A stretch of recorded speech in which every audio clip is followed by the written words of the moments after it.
Ja, zdaj lahko kar rečem glede teh informacij o odpuščanju pa kadrovskih. Mislim, da gospod Guzej napoveduje predvsem mehko odpuščanje. Gre za veliko število, za število upokojitev verjetno in po mojih informacijah je odpuščanja, to se pravi, govorimo o zaposlenih, za novinarje malo, ker novinarjev na RTV primanjkuje po naših podatkih in tudi po njihovih ugotovitvah. Se pa, da dela dosti ljudi na RTV prek honorarnih pogodb začasno. Ja. Malo je teh zaposlenih za redno, no. Ja, tako je, ja, saj to je problem. Pogrešamo pa celovito informacijo strani javnega zavoda, kaj namerava narediti s tistimi rednimi sodelavci, ki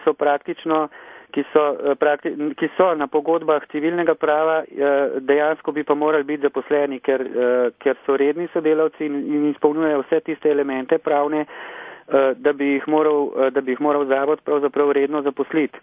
Se pravi, pogrešamo celovito informacijo o kakšno kadrovsko politiko bojo imeli, predvsem za novinarska delovna mesta in pogrešamo pa tudi dialog, katerega zahteva od gospoda Guzeja sekcija, mislim, samostojni, zdaj novo ustanovljena sekcija samostojnih novinarjev RTV Slovenije v okviru Sindikata novinarjev Slovenije.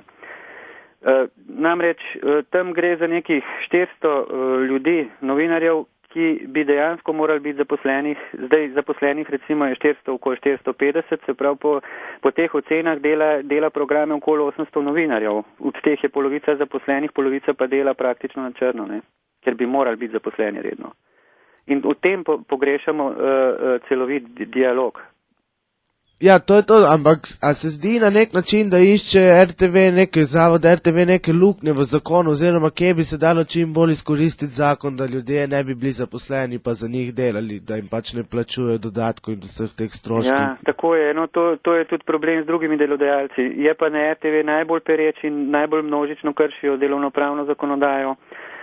Zdaj, gotov je na srednji rok je gotov v oboje stranskem interesu, tako na delodajalski kot na sindikalni strani, da te zadeve uredimo.